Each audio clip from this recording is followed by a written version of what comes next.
Pemerintah Provinsi Sulawesi Selatan meluncurkan sejumlah kegiatan prioritas di sektor kelautan dan perikanan sebagai bagian dari dorongan terhadap penguatan ekonomi biru dan peningkatan kesejahteraan nelayan di daerah. Peluncuran tersebut digelar di kawasan Center Point of Indonesia atau CPI Kota Makassar, melalui program Launching Tekad Biru Sulsel 2029 dan Tudang Sipulung. Sejumlah agenda yang dihadirkan berfokus pada pemberdayaan pelaku sektor maritim, di antaranya penyerahan bantuan nelayan dan pembudidaya rumput laut, dukungan perlengkapan sekolah bagi anak nelayan, pameran NGO, UMKM, prototipe, gerakan pangan murah, penandatanganan prasasti SPB UNPPI Beba, bantuan sarana pengolahan, hingga penyerahan BPJS Ketenagakerjaan bagi nelayan. Gubernur Sulawesi Selatan Andi Sudirman Sulaiman menyebut bantuan tersebut merupakan bagian dari strategi untuk meningkatkan pendapatan pelaku usaha kelautan serta memastikan perlindungan sosial bagi mereka ketika menghadapi situasi yang tidak diinginkan. Total bantuan yang dikucurkan dalam program tersebut mencapai 48 miliar rupiah. Seluruh bantuan berbentuk barang, termasuk penyediaan 100 unit perahu berbagai ukuran yang disalurkan langsung ke masyarakat.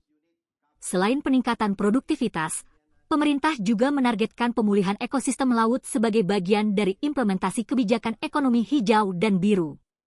Upaya itu termasuk pemberian subsidi untuk apartemen ikan, budidaya terumbu karang, serta dukungan CSR dalam proses transplantasi karang.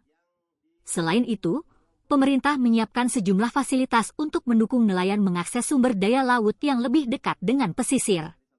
Andi Sudirman juga mengatakan pembangunan infrastruktur perikanan terus dipacu, termasuk penyelesaian pelabuhan nelayan dan tempat pelelangan ikan atau TPI di beberapa wilayah.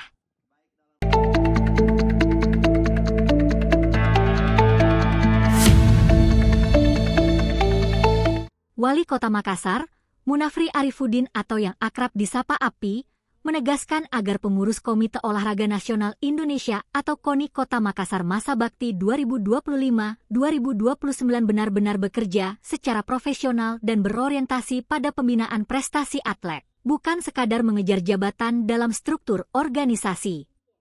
Penegasan itu disampaikan API saat menghadiri pelantikan dan pengukuhan pengurus KONI Makassar yang digelar di Hotel Novotel, Jumat 24 Oktober. Pelantikan yang dihadiri Ketua KONI Sulsel itu menetapkan Ismail sebagai Ketua Umum, M. Iqbal Jalil sebagai Sekretaris, dan Christopher Carlos sebagai Bendahara bersama 42 pengurus lainnya. API menekankan bahwa olahraga memiliki peran strategis dalam membangun karakter dan kebanggaan bangsa. Ia mengingatkan bahwa prestasi olahraga bukan sekadar ajang kompetisi, tetapi simbol kehormatan nasional. API mengingatkan agar pengurus KONI tidak menjadikan posisi di organisasi olahraga sebagai ajang perebutan jabatan. Ia meminta seluruh pengurus untuk menaruh komitmen dan kesungguhan dalam menjalankan tugas pembinaan atlet dan pengembangan cabang olahraga. API menambahkan, pemerintah Kota Makassar akan terus memberikan dukungan penuh terhadap pengembangan olahraga, baik dalam hal penyediaan sarana dan prasarana maupun pembinaan atlet muda. Namun ia menekankan, dukungan itu hanya akan diberikan kepada pengurus yang menunjukkan kinerja nyata dan komitmen terhadap peningkatan prestasi. Lebih lanjut, API juga menyoroti pentingnya keteladanan dan disiplin pribadi di kalangan pengurus KONI.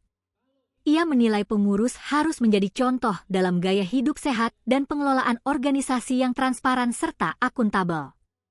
API juga mengingatkan pentingnya pengawasan internal di tubuh KONI. Ia menekankan agar seluruh penggunaan anggaran dijalankan secara terbuka dan dapat dipertanggungjawabkan. Lebih jauh, Wali Kota Makassar itu berharap agar olahraga bisa menjadi sarana pembinaan generasi muda sekaligus upaya mitigasi sosial terhadap perilaku negatif di masyarakat. Sementara itu, Ketua Umum KONI Makassar, Ismail, menyampaikan apresiasi atas dukungan pemerintah Kota Makassar dan KONI Sulsel terhadap kepengurusan baru. Ia menegaskan, kepengurusan periode 2025-2029 berkomitmen menjaga tradisi juara dan meningkatkan pembinaan atlet, khususnya dalam menghadapi Pekan Olahraga Provinsi atau Porprov Sulsel 2026 di Bone dan Wajo.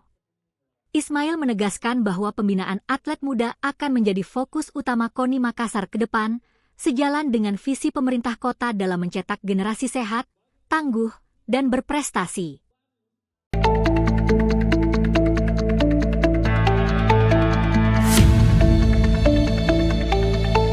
Badan Pengurus Pusat Kerukunan Keluarga Sulawesi Selatan atau BPP KKSS akan menggelar Musyawarah Kerja Nasional atau Mukernas yang berpadu dengan perayaan Hari Ulang Tahun atau HUT ke-49 di Makassar, 14-16 November 2025. Kegiatan ini menjadi momentum penting memperkuat konsolidasi organisasi sekaligus menetapkan arah kebijakan KKSS untuk 5 tahun mendatang. Mukernas akan dipusatkan di Hotel Claro Makassar dan menghadirkan seluruh jajaran pengurus KKSS dari tingkat pusat hingga daerah. Agenda ini tidak sekadar memperingati hari lahir organisasi perantau terbesar asal Sulawesi Selatan itu, tetapi juga menjadi forum strategis membahas program kerja periode 2025-2030. Ketua Umum BPP KKSS, Andi Amran Sulaiman, bersama Sekretaris Jenderal Abdul Qadir Karding, menegaskan Mukernas kali ini diharapkan menjadi tonggak penguatan semangat kebersamaan dan karya nyata bagi masyarakat Sulawesi Selatan di seluruh Indonesia. Rangkaian kegiatan akan berlangsung selama 3 hari, dimulai dengan Mukernas dan Malam Ramah Tamah HUT ke-49 KKSS pada 14 November. Puncak kegiatan ditutup pada 16 November dengan KKSS Peduli, program sosial berupa pasar murah di lapangan Karbosi Makassar. Program peduli ini menjadi wujud konkret semangat solidaritas KKSS untuk berbagi kepada masyarakat luas. Kegiatan tersebut turut melibatkan AAS Foundation, IKA Unhas, serta sejumlah mitra lokal dalam menyalurkan bantuan dan membuka akses bahan kebutuhan pokok dengan harga terjangkau. Mukernas 2025 ini diharapkan menghasilkan rumusan strategis untuk memperkuat jejaring antar anggota, memperluas manfaat organisasi, dan mendorong inovasi sosial di kalangan keluarga besar KKSS. Dengan mengusung tema 49 tahun KKSS, bersatu, berkarya, untuk Sulsel yang lebih baik, perayaan ini menjadi simbol perjalanan panjang organisasi perantau Sulsel yang terus tumbuh, berkontribusi, dan menjaga jalinan kebersamaan lintas generasi.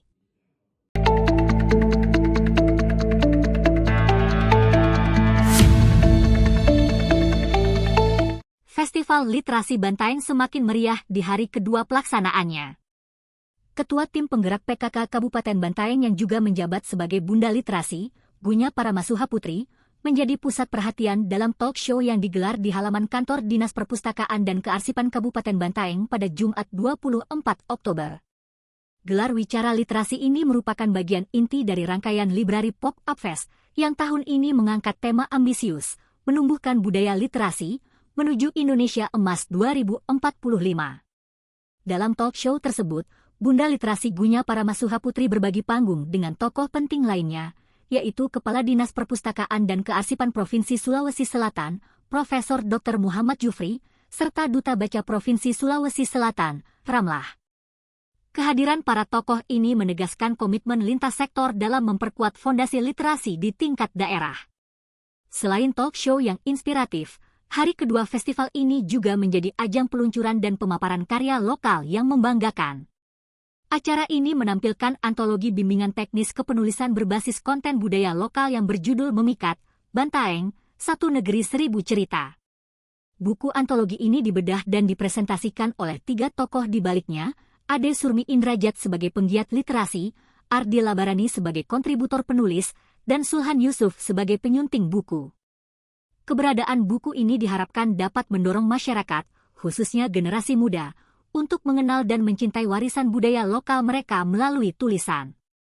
Rangkaian kegiatan literasi hari kedua juga diisi dengan bedah buku antologi hasil lomba pembuatan buku resensi koleksi perpustakaan tingkat SMP dan SMA yang bertema Menyigi Makna.